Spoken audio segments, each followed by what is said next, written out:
Hey, it's NPR's Book of the Day. I'm Andrew Limbong. You know that question, which books would you take with you if you were stranded on a desert island? You can interpret that as, oh, what are your favorite books? Or you can interpret it as what books have the most to give? What books have enough juice in them that they can continue to feed your thinking mind for days on end?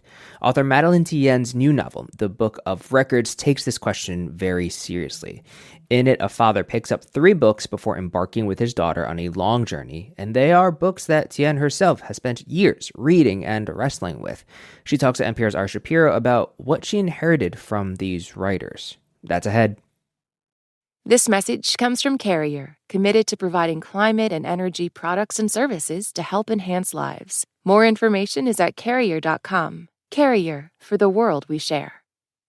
This message comes from LinkedIn Ads.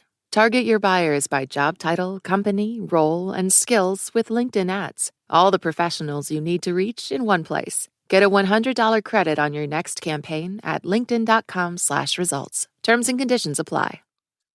The new novel, The Book of Records, begins when a 7-year-old girl named Lina arrives with her father in a place called the Sea, S-E-A.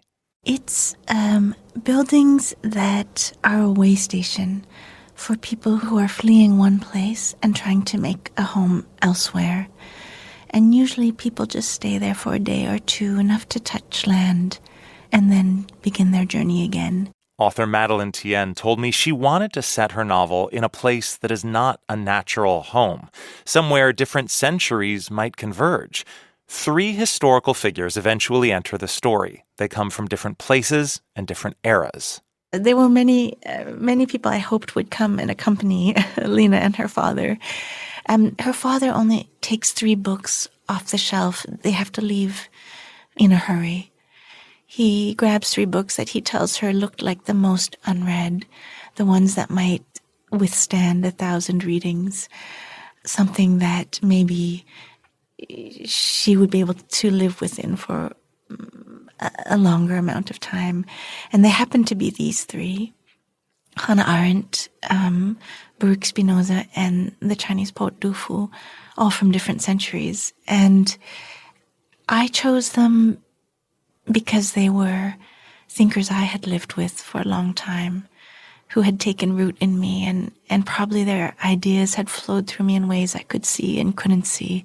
And I know when I wrote it, I wanted to face what those ideas meant, or what I thought, what I believed I had learned, or what I believed I had inherited in some sense. These 3 people from different centuries each faced authoritarianism, betrayal, societal collapse.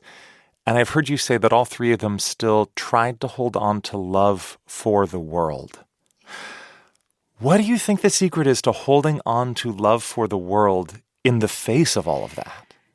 I almost think it's a necessity. There's a famous Hannah Arendt line, why is it so hard to love this world? But this world is also our only home, our deepest belonging.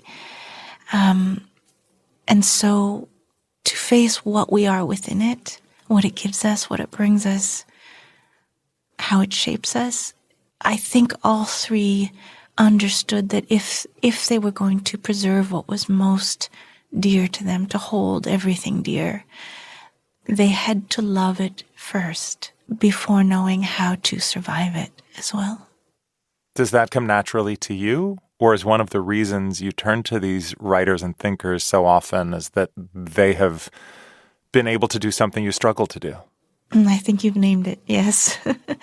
I think that is the gift they gave me. In the 9 years of writing this book, it really taught me how to perceive differently. And it was demanding in terms of the thinking that went into it, and the grappling with their ideas, their work, their philosophies, their questions, and also where they hit contradictions. There was a gift of thinking with them that also brought me to another kind of love of our world across time. As you mentioned, you spent almost a decade writing this book, and the world has changed a lot in that decade. One way it's changed is that authoritarian governments around the world have gained power. Democracy has receded. And so as you wrote these stories of people who lived in eras of history where that was the case, where authoritarianism was on the rise, What did you learn about the world that we're living in right now? You know, Spinoza's most famous work is Ethics, the Ethics, this sort of exploration of the consequences about human freedom and free will, and perhaps some of the illusions of those things, but also what it means to have a moral life, what it means to choose, what it means to observe how we respond to things. And I think what I carried from these three is not that there is a moral person. It's never a fixed state of being. It's about choices, and everyone has a choice at every moment to speak, to not speak, to protect another, to look away, to hold something dear, to not hold things dear. And I think that's what they gave me, is the recognition that at every moment there is a choice to be made. Madeleine Thien's new novel is The Book of Records. Thank you so much. Thank you. Thank you so much.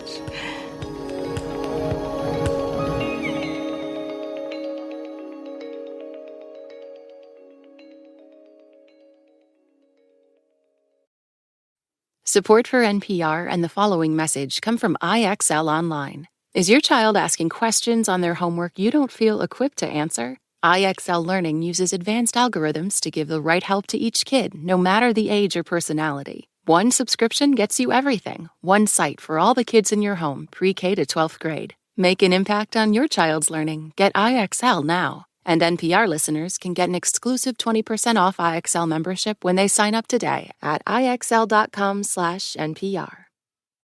This message comes from Warby Parker. What makes a great pair of glasses? At Warby Parker, it's all the invisible extras without the extra cost, like free adjustments for life. Find your pair at warbyparker.com or visit one of their hundreds of stores around the country.